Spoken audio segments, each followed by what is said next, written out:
시청자 여러분 안녕하십니까? 출발 성공 투자 박민영입니다. 오늘 새벽 마감한 뉴욕장은 혼조였습니다. 보합권에서 3대 지수가 끝이 났고요. 나스닥만 소폭 올랐죠. 장 초반 대비해서는 다소 아쉬운 마무리였습니다.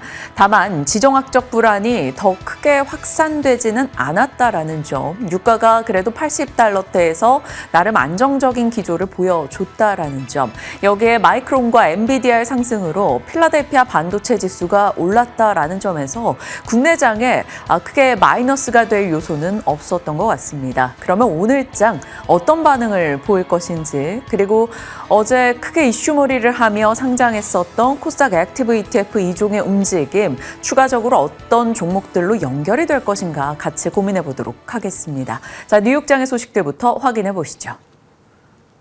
어제 장 막판에 지수가 확 당겨 올리길래 오늘 시장에 대한 기대감이 좀 있었는데 좀 아쉬운 하루로 마무리가 되고 있습니다. 시장은 유가의 진정 대 여전한 불확실성, 이 두 가지 상충하는 재료 속 관망 모드에 돌입을 했습니다. 특히나 장중에 상승분을 많이 반납했다라는 점이 오늘의 아쉬운 포인트인데요. 3대 지수 거의 전일 대비 변화가 없었습니다. 보합권에서 혼조로 마감. 이란과의 미국 간의 충돌이 이제 11일 차에 접어들었습니다. 그런 가운데 간밤 국제 유가가 크게 내린 점은 우호적이었습니다. 무엇보다도 어제 G7 재무장관들이 비축유를 방출할 수 있을 것이다. 이 희망, 기대감이 국제 유가를 안정시키는 데 크게 도움이 됐죠. WTI와 브렌트유 오늘 정규장에서 마감가 기준으로 둘 다 11%대 급락권에서 거래를 마쳤고요. 사실 장중한 때에는 80달러대 밑에서 거래되는 순간도 있었고, 그때 특히 지수가 탄력을 받았던 측면이 있습니다. 다만 미국과 이란 간의 갈등 상황은 지금 진정될 기미가 안 보이고 있어요. 어제 트럼프 대통령이 전쟁이 매우 곧 끝날 것이다라고 얘기를 했는데, 간밤에 피트 헤그세스 미국 국방장관의 톤은 또 다릅니다. 그 어느 때보다도 오늘 가장 강력한 공습이 있을 것이다라는 언급이 장 초반에 있었고, 그리고 이란이 지금 크게 패배하고 있다라는 언급까지. 그런데 이란의 입장은 또 다르죠. 이란 의회 의장이 우리는 휴전을 원하지 않는다면서 계속해서 항전 의사를 밝히고 있는 상황. 그래서인지 포렉스닷컴에서는 지정학적 환경이 여전히 불안정하기 때문에 당분간 유가의 변동성, 그리고 그에 따른 시장의 변동성이 이어질 수 있겠다는 진단을 내리고 있습니다. 귀금속 시장의 랠리가 돋보이고 있는데요. 역시 지정학 리스크가 불거졌을 때에는 안전자산인 금이 최고지 하면서 이쪽으로 회피하는 움직임들이 포착이 됐습니다. 금 가격이 장중에 2%대의 급등세를 연출했는가 하면 은값 역시도 4%대 선물 가격 기준으로 상승세를 나타냈습니다. 자, 미국과 이란 관련해서 트럼프 대통령이 트루스 소셜에 조금 아까 올린 업데이트를 확인해 보도록 할 텐데요. 호르무즈 해협에 이란이 기뢰를 설치했다면 당장 전부 제거하라. 당장 제거하지 않는다면 지금까지 보지 못했던 엄청나게 강도 높고 공격적이며 폭력적인 군사적 압박을 가하게 될 것이다. 그리고 나서 미국 측이 실제로 이 기뢰가 설치된 배 10척을 파괴시켰다라는 소식이 전해지고 있거든요. 계속해서 긴장감을 고조시키는 뉴스들 전해지고 있는 겁니다. 자, 그렇다면 이제 제일 중요한 시장 입장에서의 관건은 유가입니다. 오늘 골드만삭스에서 서베이가 새롭게 업데이트가 됐더라고요. 이 결과를 보시면 연말까지 유가에 대한 전망치, 클라이언트들이 얼마만큼으로 예상하고 있는가, 각 응답자의 비율을 제가 위에 기재를 해놓은 겁니다. 예를 들어서 60달러 밑으로 떨어질 거다라고 보는 클라이언트의 비율이 6%에 해당을 하고 있죠.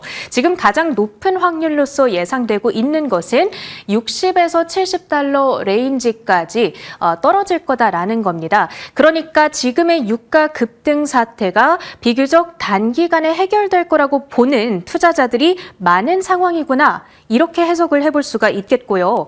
유가가 이렇게까지 중요한 이유, 무엇보다도 인플레이션이 오르면 연준이 금리를 내릴 수가 없기 때문입니다. 실제로 보시면 시장에는 이러한 우려감이 최근 반영이 되고 있거든요. 3월 1일부터 9일까지 WTI 유가가 그리고 2년물 국채금리가 어떻게 움직였는지를 보여주고 있는 그래프입니다. 연한 파란색으로 표시된 게 유가의 차트, 그리고 진한 파란색으로 표시된 게 2년물 국채금리의 추이. 둘이 정말 유사한 패턴을 그리면서 움직인 모습을 확인하실 수가 있는 겁니다. 그런데 뱅크 오브 아메리카에서는 지금 유가가 올라서 연준이 고금리를 오랫동안 유지할 거라는 생각은 잘못된 측면이 있다. 이렇게 간밤에 지적을 했습니다. 시장이 2022년, 그러니까 러우 당시의 트라우마에 갇혀 있다라는 건데요. 그때를 돌이켜보면 팬데믹으로 인한 공급망 붕괴, 그리고 그로 인한 인플레이션 급등으로 인해서 연준은 급격한 금리 인상으로 물가를 잡았던 바로 그 시점입니다. 이번에도 그때의 패턴이 되풀이되지 않을까 하는 공포감을 시장은 지금 느끼고 있다는 건데요. 그때와 다르다고 지적을 합니다. 크게 세 가지 이유에서인데, 첫째로 지금은 그때보다 노동시장이 둔화된 상황이고, 인플레이션의 경우에는 다소 높기는 하지만 그래도 그때보다는 낮다라는 것. 세 번째로 재정 부양의 규모가 상대적으로 낮다라는 겁니다. 미국의 재정 적자가 이렇게 높은데 재정 부양 규모가 낮다니 이게 무슨 말인가 싶으실 수 있는데, 그때는 팬데믹 당시였잖아요. 그래서 미국 정부가 국민들에게 현금을 엄청나게 많이 뿌려줬던 바로 그때입니다. 그때에 비해서는 이 재정 부양의 규모, 강도가 상대적으로 지금은 낮다라는 것. 그러니까 고금리에 대한 경계감을 너무 과도하게 가져갈 필요는 없다 정도의 메시지로 해석을 해보시면 되겠습니다. 장 마감 후에 이슈로 들어가 볼 텐데요. 속이 뻥 뚫리는 기분입니다. 오라클이 깜짝 실적을 발표하고 드디어 주가의 반응이 나타나고 있는데요. 보시면 헤드라인 넘버 둘 다 비트 수준으로 잘 나와줬고요. 연간 가이던스 900억 달러를 전망하면서 이전보다 상향 조정을 했습니다. 클라우드 매출이 특히 44% 가장 고성장을 보이고 있는 부문인데요. 역시나 비트를 기록. 그리고 이 밑에 보시면 RPO, 뭔 소리야. 수주 잔고? 이것도 뭔 소리야? 자녀 이행 의무 계약이라고 해서 아직 매출에 잡히지는 않았지만 이제부터 고객들한테 받아야 될 남은 돈, 이걸 얘기하는 거거든요. 이게 무려 5,530억 달러가 찍혔습니다. 전년 동기 대비 325%나 급증한 수준이거든요. 어마어마한 실적을 발표했습니다. 어닝콜이 진행되면서 애프터마켓 시세 더 탄력적으로 움직이고 있는데요. 현재 구간에서는 9%대의 급등세, 내일 정규장에서의 반응까지 지켜보셔야겠습니다. 마지막으로 종목들의 분위기 조금 더 자세하게 들여다보도록 할 텐데요. 일단 전반적인 시장의 표정을 먼저 살펴보자면 지난주와는 정확히 반대되는 움직임이 포착되고 있습니다. 지난주에는 유가가 급등하면서 에너지 업종이 강했다면 오늘은 유가의 급락으로 에너지 업종이 부진했습니다. 그리고 지난주 강달러로 인해서 약달러의 수혜주인 원자재 업종이 매우 부진했었는데 오늘은 거기에 대한 되돌림이 일부 포착이 됐죠. 특히나 원자재 가격 급등의 영향 때문이었습니다. 무엇보다도 이제 다음 주 GTC에 대한 기대감이 자리하고 있다 보니까 반도체 혹은 AI 인프라 쪽으로 매수세가 유입이 되는 하루였습니다. 엔비디아가 1.2%, 거기에다가 전일 TSMC 훈풍까지 받아가면서 반도체 장비주들의 분위기도 전반적으로 양호했고요. 그리고 광통신이라든지 냉각 솔루션 이런 인프라 관련주들 전체적으로 분위기가 양호했습니다.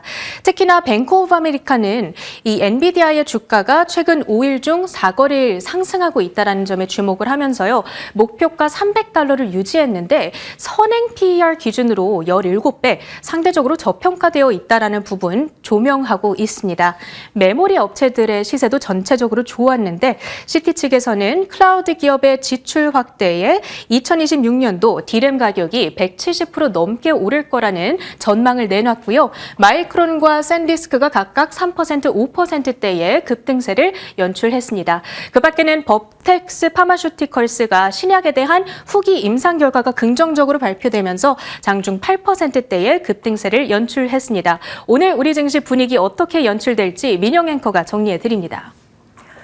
2월까지 썼던 뜨거운 기록들을 다시 이어갈 수 있을까요? 2월까지는 정말 증시 호황의 기록이었다면 3월은 증시 변동의 기록을 계속 써나가고 있죠. 그 전 거래일 코스피 코스닥 급락으로 진행이 됐었고 어제는 또 그 하락분을 다시 되돌리며 거래가 됐습니다. 3월 들어서 단 하루도 빠짐없이 매수 사이드카 혹은 매도 사이드카가 나오고요. 좀 더 심한 날은 서킷 브레이커가 발동이 되고 있습니다. 어마어마한 3월의 변동이라고 볼 수 있겠죠. 과연 오늘은 또 어떤 시세를 보여줄 수 있을 것인지 지켜보도록 하겠습니다. 어제장에 대한 간략한 기록이고 자세히 한번 들어가 보시죠.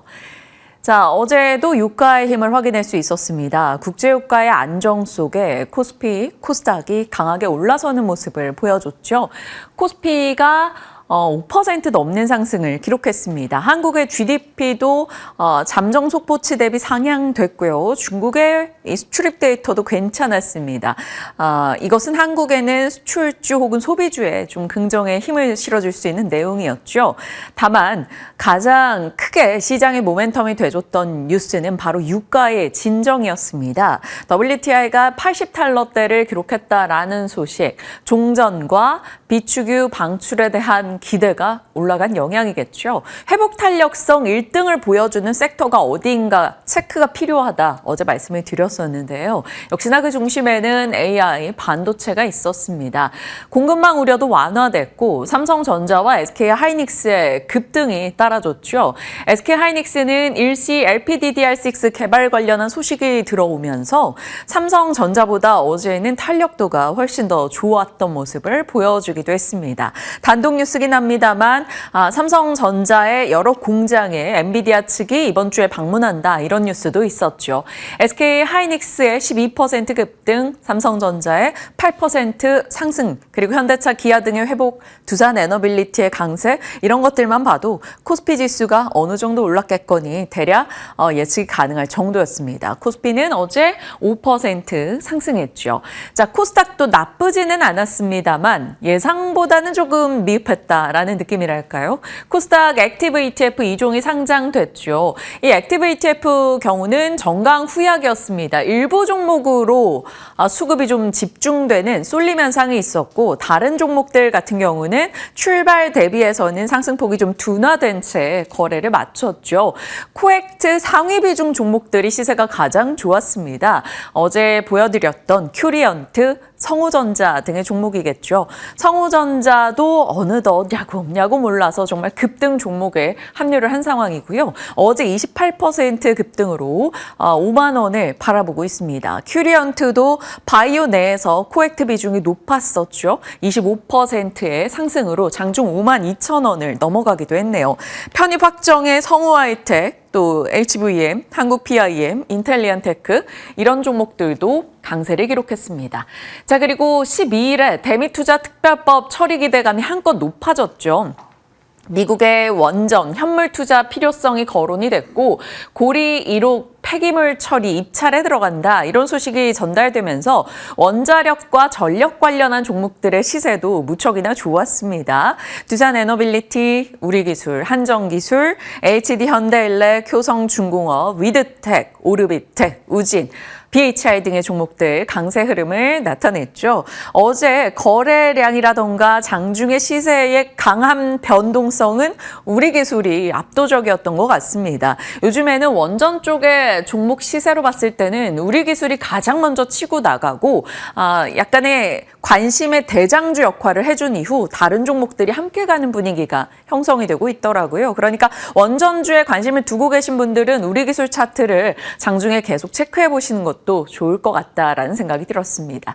자, 다만 어제 코스피 흐름을 보시면 후반에 탄력이 약간 둔화되는 것을 확인할 수가 있습니다. 후반에 이 유가 관련해서 조금 노이즈가 있기는 있었어요. 이란 공격이 중단될 때까지 석유 봉쇄를 지속하겠다라고 밝혔고요. 트럼프 대통령은 더 강하게 대응하겠다라고 이야기하면서 유가가 또 살짝 올라오자 지수가 탄력을 잃어가는 모습을 나타내기도 했는데 그럼에도 불구하고 일단 끝까지 나름 좋은 시세를 유지하기도 했습니다. 자, 어제장 나쁘지 않았다. 가장 큰 이슈는 코스닥 액티브 ETF와 그리고 유가의 흐름이었죠. 상승이었다. 이렇게 정리할 수 있겠습니다. 자, 하나증권에서 코스닥 액티브 ETF 관련해서 보고서를 업데이트했습니다. 올해 코스닥 ETF 순설정액이 지속적으로 증가하고 있고 코스닥 ETF 시가총액이 16조를 상회하고 있다. 그런데 이 코스닥 ETF 대비 두 개의 어제 상장한 액티브 ETF 같은 경우는 1,200억 수준.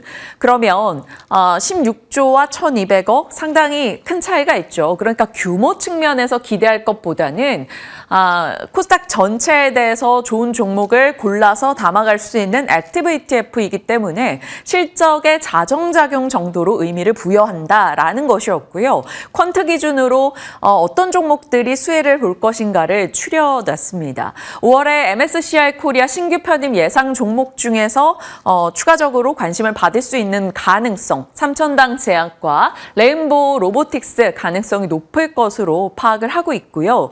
실적 기반한 자정작용에 초점을 맞췄을 때 코스닥 IT 업종에 좀 관심을 높여가고 있습니다. 솔리드, 서진시스템, 서울반도체, 원익QNC, 테스, 인텔리안테크, PSK, 심텍 등등의 종목들 자리하고 있네요.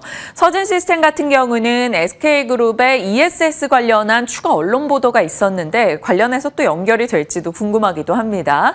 어제 테스는 장중에 SK하이닉스와 계약 공시 이슈도 있었던 것 같아요. 그래서 이런 뉴스들과 이런 퀀트상의 종목들 잘 맞물리는 무언가가 있을지 파악해 보시길 바랍니다.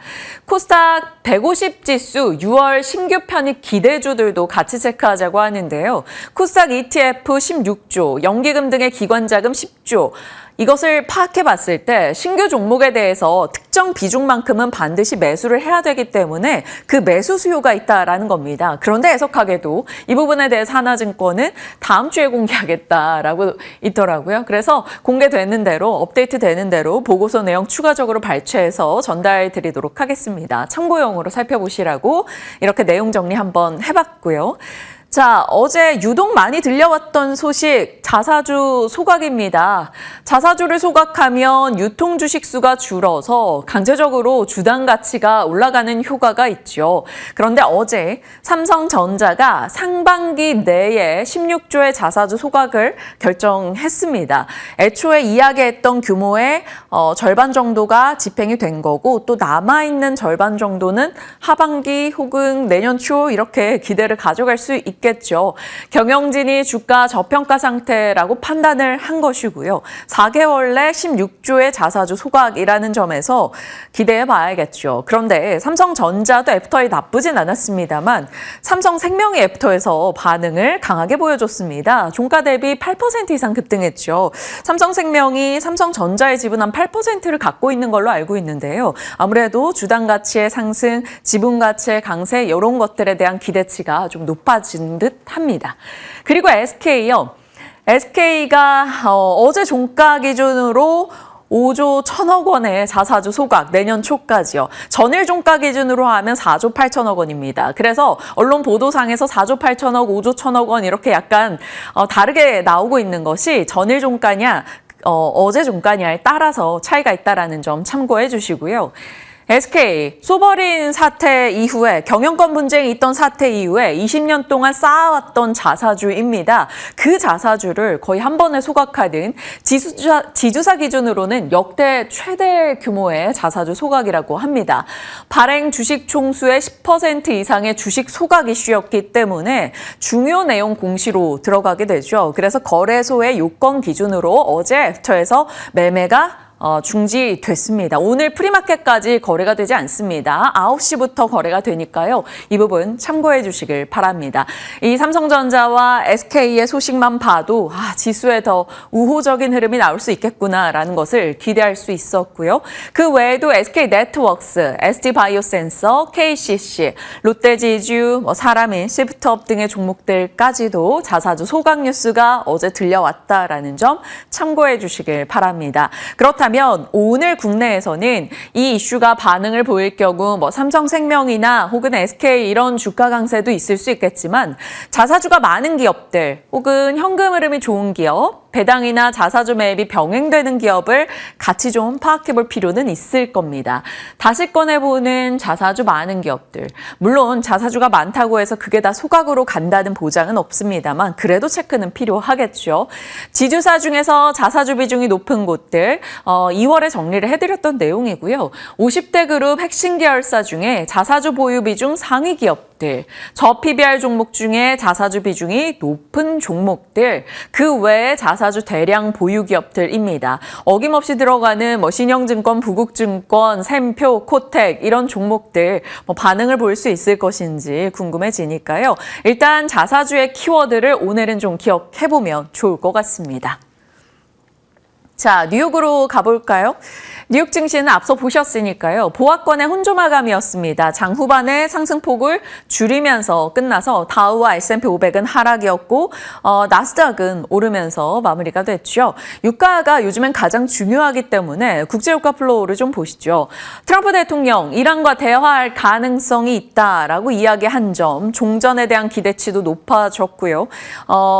이런 이슈 속에서 배럴당 80달러를 유가가 잠시 하회하기도 있었습니다. 그런데 CBS 측에서 호르무즈 해협, 이란의 기뢰 설치 징후가 포착되고 있다. 이런 소식이 들려왔어요. 그리고 에너지부에서 호르무즈 해협의 유조선을 성공적으로 호위했다라는 글은 사라지고 백악관 측에서는 그런 적 없다라고 해서 약간 선박 호위 관련한 노이즈가 좀 발생하기도 했고요. 이란에서는 이란을 공격하는 세력들 호르무즈를 통과해볼 테면 해봐라 라면서 으름장을 놓기도 했습니다. 그리고 트럼프 대통령이 이란 기뢰 제거를 하지 않으면 전례 없는 군사 대응을 하겠다라고 하면서 배럴당 70달러대까지 내려갔었던 유가가 다시 올라오면서 배럴당 80달러 선에서 마무리가 됐습니다. 물론 이 이후에는 또다시 약간 유가 진정의 보도들이 나오기는 했어요. 미국 측에서 이스라엘에게 이란의 에너지 시설은 건드리지 말라고 요청을 했다라는 보도도 있었고요.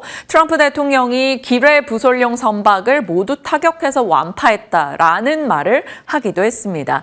골드만삭스에서는 해협 통과하고 있는 원유가 일부 있다라고 이야기를 하기도 했죠. 그래서 오늘 유가상으로서는 중립 정도의 흐름으로 볼 수 있겠습니다. 크게 막 떨어졌다라기보다는 물론 그 전보다는 떨어지긴 했습니다만 그렇다고 막 너무 오르지도 않았기 때문에 진정이 돼갈 것이라는 기대치가 조금은 더 우위에 있는 듯합니다. 물론 언제든 변수는 나올 수 있겠죠. 그래서 오늘의 유가 흐름으로서는 중립 혹은 중립 이상 정도로 볼 수 있을 것 같고요. HSBC 측에서 증시 공포가 정점에 달했다. 뉴욕 최대로 비중을 확대해야 된다. 이런 의견을 내면서 비교적 증시에 힘을 실어주는 코멘트가 나오기도 했습니다. 엔비디아가 5거래일 중에 4일 올라가고 있는데요. 이를 두고 GTC에 대한 모멘텀 그리고 다른 종목 대비 못 갔던 것이 이제서 힘을 받을 것이라는 시각 등이 나오고 있습니다. 자, 구글과 테슬라는 전력 비용 완화 연합을 결성했다고 유틸리즈라는 이름이었던 것 같은데요. 연합 결성 뉴스가 나왔어요. 그러니까 전력에 대한 중요성이 여전히 강조되고 있다라는 것이고요. 시티에서는 클라우드 기업들의 지출로 인해서 D램 가격이 171% 올라갈 것이다. 이런 전망을 내놨습니다. 이 덕분에 마이크론, 샌디스크 이런 반도체 종목들이 올라갈 수 있었죠.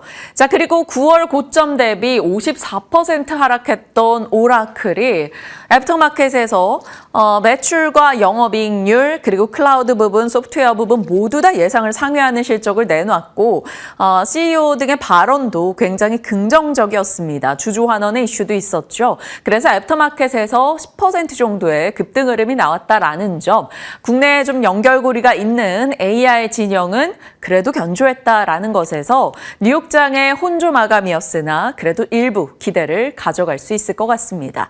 자, 뉴욕 그럼 테마에서는 어땠을까요? 태양광 종목들이 좋았습니다. 솔라엣지가 굉장히 강한 시세를 보여줬는데요. 밸런스에서도 긍정의 시각을 냈고요. 뱅크 오브 아메리카에서도 솔라엣지에 대해서 투자 의견을 상향 조정했습니다.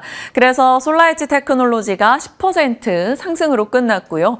FTC 솔라나 대형주인 인페이즈 등의 미국 태양광 종목들의 분위기가 나쁘지 않았습니다. 스페이스X의 나스닥 상장 검토 이슈가 같이 맞물려서 그런 걸까요? 우주태양광이라는 키워드, 솔라엣지 이런 것들이 힘을 좀 실어주지 않았을까 싶습니다. 그 밖에는 우라늄, 구리, 리튬 쪽에서 강세 흐름을 나타냈죠. 원유가 막 110불 가다가 이제 80달러대로 내려오니까 인플레 기대치가 좀 하향됐고요. 금리 인하 기대가 자극되면서 금 매력도가 올라갔습니다. 구리도 동반 강세했고 탄산리튬 가격도 상승을 나타내서요. 우라늄, 구리, 리튬 쪽들 나쁘지 않았네요. 그리고 반도체 소재와 통신 장비요. 어제 이 시간에도 말씀드렸는데요. MWC 이후에 미국과 국내에서 통신 장비, 통신 쪽이 AI 시대에 또 새로운 역할을 조력자로서 해줘야 될 것이다라는 이 통신과 관련한 키워드가 꽤 부상하고 있다는 점을 전달드렸던 바가 있는데요. 밤사이에 시에나, 루멘텀, 코이어런트 이런 통신과 관련한 종목들 코닝도 그렇고요. 올라가는 모습이 있었습니다. CT에서 코닝을 매수하자 광통신 박람회 등이 다음 주가의 촉매제가 될 것이다 라고 얘기했고요. AT&T에서 통신 인프라에 330조 투자 의견을 내기도 했습니다. 투자한다는 소식을 내기도 했습니다. 그래서 통신과 인프라 단 잘 봐야 될 것 같고요. 코이어런트나 루멘텀 이런 종목들의 시에나 이런 종목들의 반응에서는 그러면 광통신, 광섬유 같이 체크를 해볼 필요가 있을 것 같습니다. 어제장에서도 통신 장비주들의 시세가 좋기는 좋았었는데요. 이 국내 종목들이 변동이 요즘은 꽤 있기는 합니다. 그래도 과거 관심을 못 받았던 통신 장비 측에서 이제는 관심권 안에 들어왔다라는 것은 긍정적으로 볼 수 있겠죠. RF 머티리얼즈, 라이콤, 오이솔루션, 옵티코, 이노와이어리스 이런 종목들 모처럼 군집성을 띠고 함께 올라가는 흐름을 보여줬다라는 것은 반갑기도 합니다. 자, 반도체나 전기 설비도 나쁘지 않았죠. 마이크론, 인텔, 엔비디아, AMD 등등이 강세 흐름을 나타냈고요. 버티브나 벨던, 이런 파워 인더스트리스와 같은 전력 설비 쪽도 분위기는 좋았습니다. 아무래도 전력에 대한 니즈가 원전이든 혹은 ESS든 AI 등 계속 모든 키워드에서 같이 나오고 있기 때문에 좀 전력이 탄탄한 서브 섹터로서의 역할을 해주고 있는 것 같습니다. 자, 그리고 어제 우리장 마감 이후에 나왔던 소식들 앞서 보여드렸던 자사주 소강 뉴스를 제외하고 정리했습니다. UBS 측에서 더 높고 길어진 메모리 사이클을 반영했을 때 코스피 타겟을 올려야겠다. 7,300 이렇게 불렀습니다. 연장된 황금기, 메모리 업종의 EPS 성장률은 327%에 달할 것으로 내다봤고요. 최우선 선호는 메모리 반도체, 원전, 전력, 거기다가 새로운 리스트로 방산과 조선을 같이 추가했습니다. 이렇게 긍정의 섹터가 늘어나고 있다는 것은 그 힘으로 코스피에 더 업사이드를 열어가는 것으로 파악할 수 있겠죠. 개별 종목 뉴스로는요. SK하이닉스요. 중국 언론의 인용이었는데요. HBM4 최종 샘플을 엔비디아에 납품했다. 호환 문제로 삼성전자보다 조금 늦었죠. 그런데 최종 샘플을 엔비디아에 납품했다라는 소식에 나름 애프터마켓에서 견조한 시세를 이어갔고요. 삼성 바이오로직스 단독 뉴스긴 한데요. 일라이릴리와 바이오벤처 육성 소식이 있었습니다. 애프터마켓에서 추가 상승을 보탰죠. 그리고 삼성전자, 아마존 로보틱스 출신을 삼성에 영입하면서 휴머노이드 사업을 박차를 가하겠다 이런 소식이 있었는데요. 애프터마켓에서 삼성은 자사주 소강 뉴스도 있었기 때문에 상승 흐름을 보여줬고요. 레인보우 로보틱스, 삼성과 관련해서 로봇주로 많이 보죠. 0.5% 정도 추가 시세를 냈습니다. 자, JYP엔터요. 4분기 실적이 예상을 상회했습니다. 그리고 박진영 씨의 사내 이사직 사임 뉴스, 본업 혹은 다른 일에 집중을 하겠다라는 이유였던 것 같은데요. 일단 좋은 실적 내놓으면서 애프터에서 추가 상승을 보여줬고요. 하나증권에서 오늘 업데이트된 보고서에 따르면 스트레이키즈는 에블웨어 어디에든 있었다라면서 95,000원의 목표가를 제시하기도 했습니다. 하나 걱정되는 소식이 있었어요. 국내 SK 바이오팜 뉴스인데요. 모건 스탠리 측에서 이 SK 바이오팜 뇌전증 치료제의 약간 경쟁사로 볼 수 있겠죠. 제논의 뇌전증 치료제가 임상 3상에서 좀 우수한 결과를 받았다. 그러면서 SK 바이오팜의 경쟁 심화를 걱정하며 비중 축소 의견을 냈습니다. 목표가 68,000원을 유지한다라고 했는데요. 전일 종가 대비 30% 낮은 수준입니다. 그래서 지금 10만 원을 바라보고 있는 가격으로 기억을 하는데요. SK 바이오팜의 변동이 야기될지 좀 봐야 될 것 같습니다. 자, 들려왔던 소식들 점검을 해봤으니까요. 오늘 장에 반영되는 내용들이 무엇인지 같이 고민해 보시죠. 자리 이동하겠습니다. 전체적인 시황의 관전 포인트 요약을 해보면요. 필라델피아 반도체 지수, 엔비디아, 마이크론 등이 올랐다. 거기에 오라클의 호실적, AI 진영의 흔들림은 크게 없었다라고 볼 수 있겠고요. 지정학적 리스크, 오늘은 나름 양호했다라고 볼 수 있겠습니다. 그리고 스페이스X의 나스닥 상장 검토, 미국 내 태양광주 강세 이런 것들이 국내장에 영향을 줄지 보셔야겠고요. 자사주 소각 이슈는 앞서 보여드린 내용대로 자사주 소각 기대감이 있는 종목들로 관심이 좀 더 짙어질지 보셔야겠습니다. 우선적으로는 삼성생명의 반응, SK의 9시 거래 이후의 반응을 주목해 보셔야겠죠. AI 진영에서도 이런 내용들 동일합니다. 전일 소부장에서 테스나, K스택, 월덱스 이런 종목들이 좋은 소식들 수주가 꽤 많았었거든요. 그래서 이런 소부장의 긍정의 뉴스가 계속 이어지는지 보셔야겠고요. HBM4에 대한 모멘텀이 계속적으로 삼성전자와 하이닉스를 통해서 강화되기 때문에 이스페타시스, 두산, 한미반도체 이런 종목들의 시세 이어질지 확인해 보시죠. 그리고 미국 내에서 전력주가 상승한 데다 테슬라의 전력 연합 결성 뉴스 어제 변압기 3사 흐름 좋았었죠. 그런데 미국의 전력이라는 키워드가 들어간다면 특수변압기의 산일전기도 같이 체크를 해볼 수가 있겠습니다. 매출 중에 미국의 비중이 75%나 달하기 때문이죠. 그리고 앞서 봤던 AI에 필요한 통신 장비, 광통신의 분위기가 계속 이어질 것인지 AI 진영의 키워드이고요. 또 하나 로봇이 지금 눈에 잡힙니다. 엔비디아의 GTC 일정이 있는 가운데 엔비디아 측에서 피지컬 AI 강화의 움직임이 나오고 있고요. 삼성전자 측에서 로봇 사업을 강화하겠다. 앞서 아마존 출신의 로봇 관련한 인사 이슈가 있었고요. 핸드랩, 실용적 로봇손 사업에 집중하는 부서를 신설했다라는 소식이 들려오고 있습니다. 그리고 노란봉투법은 이미 시행이 됐고요. 청와대 측에서 3조 정도 스마트 팩토리 지원 사업을 준비하고 있다. 이런 소식이 들려오고 있네요. 그래서 스마트 팩토리와 로봇손 관련한 기업들 이 정도 정리해 볼 수 있을 것 같습니다. 유일 로보틱스도 들어갈 수 있고요. 아지네스텍 혹은 TPC, 고영, 현대 무벡스, 포스코 DX 이런 종목들 같이 넣어봤습니다. 그리고 로봇 손으로 봤을 때는 한국 PIM, 레인보우 로봇, 원익홀딩스, 로보티즈 등이 있을 건데 이 로봇손의 키워드가 삼성에서 나왔다라는 측면에서 삼성색이 좀 더 짙은 종목들이 좀 더 눈에 띄지 않을까 싶습니다. 그리고 이번 주 일정인데요. 미국 CPI가 오늘 어떻게 나오는가 중요할 것 같고요. 3월 10일까지의 수출입 데이터 그리고 오늘부터 인터배터리 시작이라는 점에서 전고체 등의 키워드도 면밀히 뉴스를 좀 살펴보시면 좋겠습니다. 내일 선물 옵션 동시 만기일 일정도 자리하고 있으니까요. 확인해 주시죠. 전체적인 일정까지 파악을 해봤습니다. 섹터 뉴스 가볼게요. 미나 앵커 오늘 뷰티 쪽 이야기해 주신다고요? 네, 그렇습니다. 제가 정말 오랜만에 뷰티 쪽을 다루는 것 같은데요. 사실 어제 저녁까지만 해도 다른 섹터를 고르려고 했는데 수급을 살펴보다가 이쪽 APR이라든지 뷰티 쪽을 안 고를 수가 없었습니다. 수급을 먼저 확인해 보시면 그 이유가 납득이 가실 텐데요. 어제 APR 같은 경우에는 외국인 투자자들이 18거래일 연속으로 매수한 흔적이 남았습니다. 그리고 JP모건이라든지 모건스탠리 쪽에서도 수급이 들어오는 양상이었고 클래시스도 최근에 외국인 들이 7거래일 연속으로 계속해서 매수하는 흔적이 남았습니다. 특히 APR 같은 경우에는 1월 초부터 지금까지 간헐적으로 매도세가 나타나기는 했지만 계속해서 꾸준히 매집하고 있는 흔적이 나타나고 있기 때문에 다시 한번 때가 온 것인가라는 생각이 들게 만드는 그러한 수치였습니다.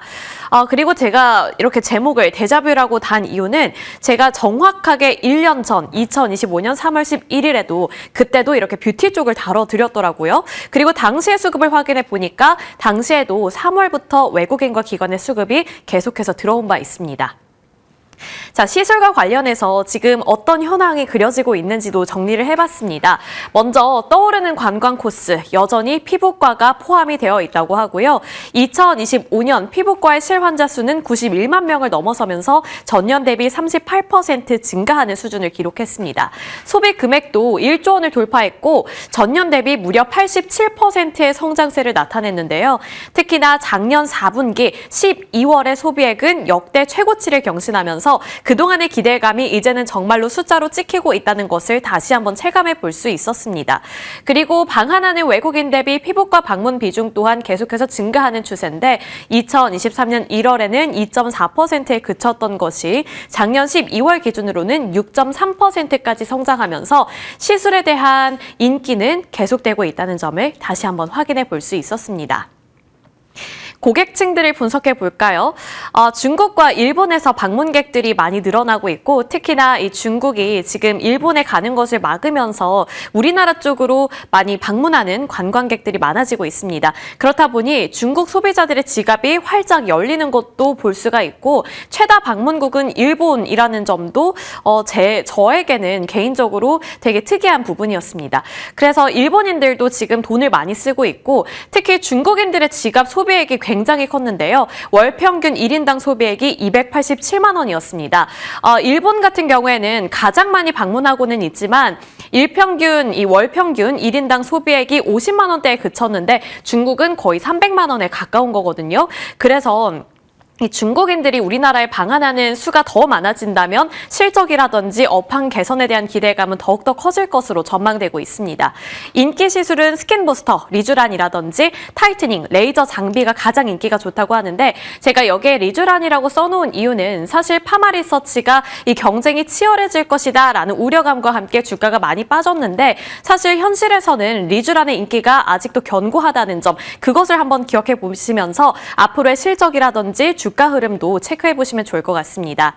신한투자증권에서 앞으로 어떤 시술이 유망할까 이 부분에 대해서도 기준점을 마련해 줬는데요. 해외 공급이 제한적인 시술이라든지 국내 대비 외국에서 시술 가격이 큰 그러한 시술 또는 입소문을 타고 있는 시술 이 세 가지 기준을 통해서 그 시술을 우리가 골라보자. 그리고 그런 시술을 영위하고 있는 기업들을 보는 것이 유망해 보인다라고 제시를 하고 있었고요. 특히 입소문이라고 한다면 리쥬란 그리고 최근에는 이 LNC바이오의 리투오도 계속해서 입소문을 타고 있기 때문에 이제 다시 성수기 효과가 반영이 된다면 주가가 튀어오르지 않을까라는 것도 하나의 관전 포인트로 남겨드리도록 하겠습니다. 최근에 증권가에서도 이 뷰티 업계에 대해서 리포트를 다시 많이 제시하고 있더라고요. 그래서 제가 핵심적인 리포트들만 한번 정리를 해봤는데 그중에 신한투자증권에서는 SNS 확산, 그리고 2030 세대의 조기 진입, 남성 소비자들의 유입과 비만 치료제 후행 수요 창출을 이유로 이제 K-뷰티가 앞으로 더 활성화될 것이라고 보고 있었습니다. 특히 2030 세대가 이제 현상 유지를 위해서 빠르게 시술을 받는 그러한 흐름이 더욱더 강력해지고 있다고 하고요. 비만 치료제 같은 경우에는 약가 인하에 대한 우려감이 비만 치료제 딴에게는 좀 우려감이 될 수 있겠지만 그로 인해서 오히려 쓸 수 있는 예산이 늘어났다. 그 효과가 오히려 이쪽 시술 쪽으로는 반사수혜로 작용이 될 것이다 라는 내러티브를 써내려가고 있었고 비만 치료제를 받게 된다면 살이 급격하게 빠지면서 탄력이 둔화되는 만큼 시술에 대한 수요는 더욱더 늘어날 것이다 라는 점도 내러티브로 제시하고 있었습니다. 그동안 사실 이렇게 뷰티라든지 미용 의료기기 쪽을 주가가 많이 빠졌기 때문에 투자자의 입장에서는 관심권에 담아두지 않았을 겁니다. 그래서 지금까지 왜 이렇게 주가가 많이 빠졌는지 그리고 왜 변동성이 생겼는지도 정리를 해봤는데 에너지 장비와 스킨 부스터 두 가지로 나눠서 제가 정리를 해봤습니다. 먼저 에너지 장비 같은 경우에는 최상위 수출국인 브라질에서 작년 2분기부터 3분기 동안의 실적이 급감한 영향으로 클래시스라든지 원택 같은 종목들이 좀 주가가 많이 소외가 되면서 많이 빠진 바 있습니다. 지금 보시는 것처럼 77,000원대까지 올라갔던 주가가 지금은 뭐 5만 원대까지 회복한 것도 그나마 5만 원대고요. 4만 원대까지 내려간 바 있습니다. 원택도 가파르게 우하향하는 그래프를 그려 나갔죠. 하지만 여기서 우리가 좀 우려감을 덜어낼 수 있는 이유는요. 현지 수요가 둔화돼서 이렇게 실적이 안 좋았던 것이 아니라 유통사의 유동성 악화가 원인이었기 때문에 이러한 리스크는 지금 제거가 되고 있다. 그래서 그 리스크를 덜어내게 된다면 다시 펀더멘탈적으로는 문제가 없기 때문에 밸류 매력도에 조금 더 우리가 베팅을 해봐도 괜찮을 것 같다라는 목소리가 나오고 있습니다. 이러한 부분들은 상당히 긍정적인 거겠죠. 그리고 이제 10월에 브라질 유통사를 인수했기 때문에 제3자에 따른 유동성 리스크가 제거가 됐고 실적 모멘텀은 한층 더 강화될 것이다. 그러니까 기대해보자라는 것이 핵심적인 내용이었습니다. 그리고 본격적으로 이제 글로벌 빅마켓에 침투할 것으로 예상이 되고 있는 만큼 센티도 회복이 될 것을 기대해볼 수 있다라는 의견도 살펴보시길 바라겠습니다. 그리고 스킨부스터단에서 살펴보신다면 경쟁 심화 우려가 불거지면서 파마리서치가 대표적으로 주가가 많이 꺾였었죠. 그래서 뭐 ECM, 리투오 같은 ECM이라든지 PN 계열 그 사이에서 순환매가 지속됐기 때문에 변동성이 좀 상당히 강했다라고 분석을 하고 있었는데요. 다만 우려감과 다르게 내수 시장의 제품별 동반 성장이 전망이 되고 있는 만큼 다시 한번 고성장세가 그려질 것이다 라는 점을 지금 하이라이트하고 있었습니다. 그렇기 때문에 현재의 하락은 과도하고 올해 1분기 실적 발표 이후부터는 밸류가 정상화될 것으로 예상이 된다라는 코멘트도 예의주시 해봐야겠습니다. 그래서 신한투자증권에서는 탑픽으로 레이저 장비단에서 클래시스를 꼽고 있었는데요. 이 부분은 잠시 뒤에 조금 더 자세하게 다뤄보도록 하겠습니다. 이어서 유안타증권의 리포트인데요. 시장 반등이 이루어질 것이라는 근거를 여러 가지 들면서 좀 촘촘하게 쌓아 올리고 있더라고요. 먼저 심리 개선을 이유로 들었는데 한국의 소비자 심리지수가 계속해서 개선세를 나타내고 있습니다. 2025년 하반기까지만 하더라도 110 내외를 기록하고 있었는데 올해 2월에는 112.1을 기록하면서 추가적인 성장세와 개선세를 나타냈다. 그리고 이것은 상당히 고무적인 흐름이다라고 평가를 받고 있습니다. 그리고 이것이 긍정적인 이유는 장기 평균치를 상회했기 때문인데 소비자들이 경제 전반의 회복세를 조금 더 긍정적으로 보고 지갑을 열고 있기 때문에 이러한 부분에서 소비 지출에 대한 기대감을 높여볼 수 있다는 것이 핵심적인 내용이었습니다. 그리고 구조적인 변화를 확인해 보시더라도 자산시장 전망과 소비 심리에서 디커플링 현상이 강화되고 있다고 하는데요. 이것이 무슨 말이냐 한다면 주택가격 전망은 급락하고 있지만 오히려 실물 경기 회복세가 이것을 상쇄하고 있기 때문에 이러한 뷰티, 미용, 의료기기에서의 소비는 앞으로도 강화될 것이다 라는 점에 조금 더 무게를 실어주고 있었습니다. 또 소비 트렌드 변화를 확인해 보시더라도 2030 세대들이 지금 조기 진입을 하고 있다고 말씀을 드렸잖아요. 그만큼 스마트한 자기관리에 대한 관심도가 매우 높아지고 있고 2024년에는 보복 소비 성향이 강했지만 이것이 2025년 들어서는 경험 소비라든지 나를 위한 소비로 하나의 트렌드로 안착이 되고 있는 만큼 2026년 한 해 동안에는 그러한 소비 심리가 조금 더 견고해질 것이다 라고 말을 하고 있습니다.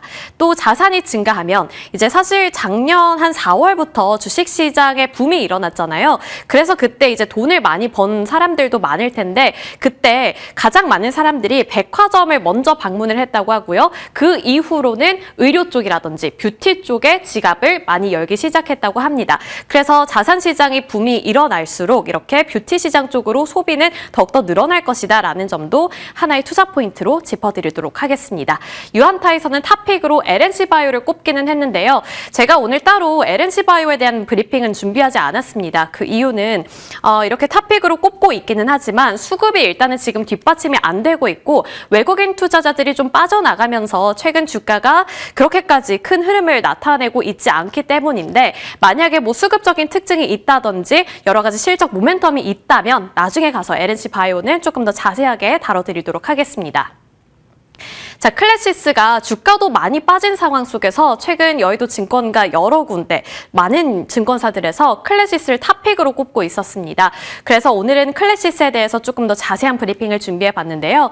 그동안 클래시스의 주가가 급락한 원인이 궁금하실 겁니다.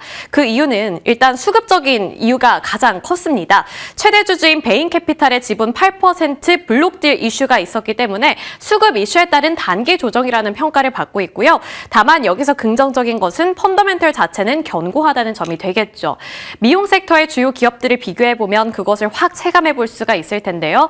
휴젤 같은 경우에는 미국 직판 확대를 하면서 마진에 대한 부담을 안게 됐습니다. 파마리서치도 경쟁이 심화가 되고 또 제품 다각화에 대한 이 지연 이슈가 있기 때문에 물론 최근 들어서는 이 센티라든지 펀더멘탈에 대한 긍정적인 코멘트가 나오고 있지만 여전히 우리가 좀 해결하거나 지켜봐야 하는 이 이슈들이 좀 많다라는 코멘트가 뒤따르고 있는 상황입니다. 하지만 클래시스 같은 경우에는 그동안의 리스크를 다 털어내고 이제는 신제품을 확대하는 가운데 브라질의 인수 효과가 더불어져서 고성장을 이어갈 것이다라는 전망이 조금 더 강해지고 있습니다. 게다가 신제품에 대해서 제가 말씀을 드렸잖아요. 증권가에서는 이제 신제품 사이클이 시작될 것으로 보고 있습니다. 연도별 신제품 출시를 주목해보자라는 답을 얻어볼 수 있었는데 2025년 작년에는 유럽 시장과 한국 시장을 공략을 했고요. 올해 같은 경우에는 미국과 중국, 태국 시장을 활발하게 공략할 것으로 보입니다. 그리고 2027년 이후에는 미국과 중국에 더불어서 유럽과 브라질 쪽에도 신제품을 출시할 것이라는 플랜을 갖고 있기 때문에 시장 확대에 대한 기대감은 올해부터 내년까지도 지속이 될 것으로 보입니다. 그리고 이렇게 신제품을 출시하고 시장을 늘려나갈 때 우리가 또 한 가지 생각을 해야 하는 것이 소모품의 매출도 같이 증가할 것이라는 점인데요. 장비를 판매하면 그것을 계속 쓰는 게 아니라 카트리지를 계속 교체를 해야 됩니다. 그렇기 때문에 소모품이 반복 매출을 창출하게 될 것이고 이것은 결국에 실적으로 이어질 것인 만큼 주가가 많이 빠진 상황 속에서 리스크를 다 덜어내고 실적 모멘텀을 강력하게 안고 있기 때문에 주가 반등을 기대해보자라는 목소리가 한층 더 강화되고 있습니다. 목표 주가 신한투자증권에서는 87,000원까지 제시를 했는데요. 지금 54,500원 구간에서 거래가 되고 있는 상황이고 그리고 전고점이 7만 원대였습니다. 하지만 7만 원대를 뚫어내고 8만 원대까지 돌파할 수 있을 것이라는 강력한 업사이드 그리고 긍정적인 전망 나오고 있으니까요. 클래시스도 앞으로 눈여겨보시길 바라겠습니다. 자, 그리고 어제 APR에 외국인들의 수급이 계속 들어오고 있다고 말씀을 드렸는데 안 보면 좀 서운하잖아요. APR 같은 경우에도 이제 해외 매출 비중이 상당히 높기 때문에 실적에 대한 기대감과 전망이 굉장히 또 좋게 나오고 있습니다. 작년 실적 역대 최대치를 기록했고요. 해외 시장에서의 성장세도 꾸준히 높아지고 있습니다. 특히나 미국과 일본 시장에서 이 성장률이 좀 두드러졌다는 평가받고 있고 중화권과 유럽에서도 굉장히 강한 성장세 나타나고 있는 만큼 해외 시장에서의 실적도 눈여겨봐야겠습니다.